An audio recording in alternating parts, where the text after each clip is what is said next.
The drone is an interesting gadget. It is a unique support gadget that allows you to be part of the battle without actually being on the field. The first thing you should do is find a good hiding spot, because while operating the drone, you're not going to move at all, and you do not want to be caught off guard. After that, you can pull out the drone and left click to deploy it. Pressing left click again will opt you into the drone and your character will be locked in place. Upon entering the drone for the first time, you have to pick between two modes, Taser mode or healing mode. I'll explain what each of them do shortly. You can move the drone around using WASD and spacebar, and I'm sure you know what those buttons do by now. Do note that the drone does have a jump cooldown of around 3 seconds, so getting up the stairs might be an issue. To exit the drone, you just simply unequip your drone gadget, and if you want to pick it back up, walk up to the drone and hold F.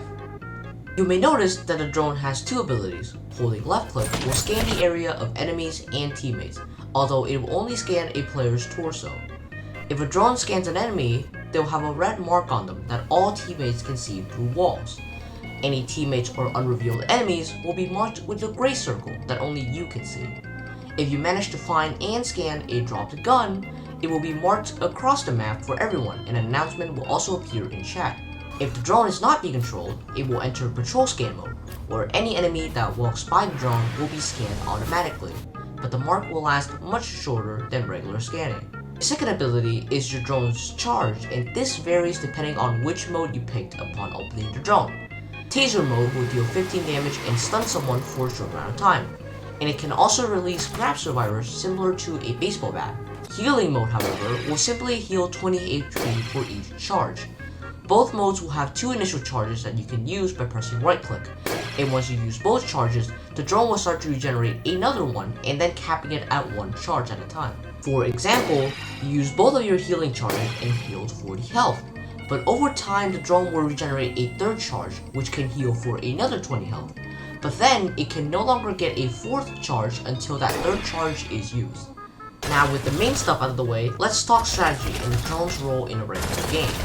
As mentioned before, the drone is a support gadget, mainly used to mark the enemy's location, similar to Flare, and maybe save some grab survivors by freeing them or giving them an extra 20 HP to escape. But by simply marking the enemy, you've pretty much countered Cloak and Blackout, because those abilities are used to conceal the vampire in the darkness, or in plain sight, which are completely pointless when you can just simply scan them. This also counters any vampires that are trying to flank you, because as long as a drone is on them, they'll have nowhere to hide, and this will give them a great tactical disadvantage.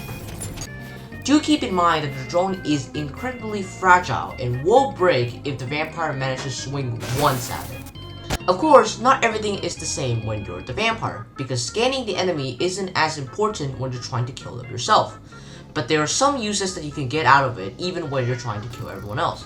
Because of the charges regenerating over time, the drone technically has the highest healing potential out of all of them. And you can utilize this very well because you can use the drone throughout the entire match as an added bonus if you were unfortunate enough to get drawn as vampire. Just make sure that you heal at a hidden place or else they will take away your 20 HP instantly. Another thing you can utilize is gun scanning.